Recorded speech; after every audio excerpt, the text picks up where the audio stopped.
അന്ത്യത്താഴ സ്മരണ പുതുക്കി വിശ്വാസികൾ പെസഹ വ്യാഴം ആചരിച്ചു. ക്രിസ്തുവിന്റെ അന്ത്യത്താഴത്തിന്റെ ഓർമ്മ പുതുക്കിക്കൊണ്ട് ക്രൈസ്തവർ പെസഹ വ്യാഴം ആചരിച്ചു. ക്രിസ്തുദേവൻ കുരിശുമരണത്തിനു മുമ്പ് 12 ശിഷ്യന്മാർക്കുമൊപ്പം അന്ത്യത്താഴം കഴിച്ചതിന്റെ ഓർമ്മയിലാണ് പെസഹ ആചരിക്കുന്നത്. അന്ത്യത്താഴവേളയിൽ യേശു ശിഷ്യന്മാരുടെ പാദങ്ങൾ കഴുകി വിനയത്തിന്റെ മാതൃക കാണിച്ചതിനെ അനുസ്മരിച്ച് പള്ളികളിൽ കാൽ കഴുകൽ ശുശ്രൂഷയും പ്രത്യേക പ്രാർത്ഥനകളും നടന്നു. പെരുമ്പാവൂർ ബദൽ സുലോക്കോ യാക്കോബായ സുറിയാനി കത്തീഡ്രലിലെ പെസഹ ശുശ്രൂഷകൾക്ക് അങ്കമാലി ഭദ്രാസനം പെരുമ്പാവൂർ മേഖലാ മെത്രാപ്പൊലിത്ത അഭിവന്ദ്യ മാത്യൂസ് മോർ അഫ്രൈം മെത്രാപ്പൊലിത്ത മുഖ്യ കാർമ്മികത്വം വഹിച്ചു.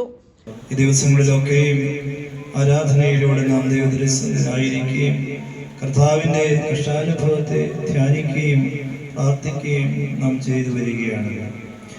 വാത്സല്യമുള്ളവരെ, പെസഹാടിനെ നീക്കി എന്ന് നമ്മൾ ആവർത്തിച്ച് പാടാറുണ്ട്.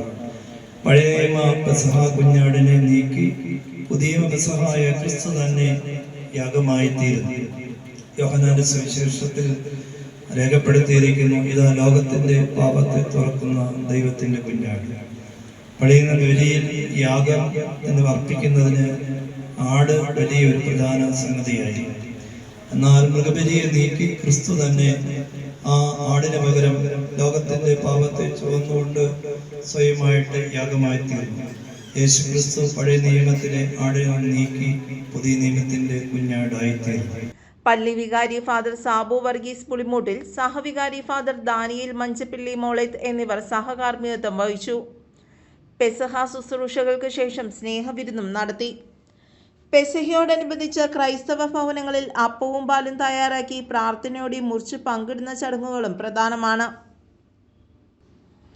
News desk, Perumbavoor.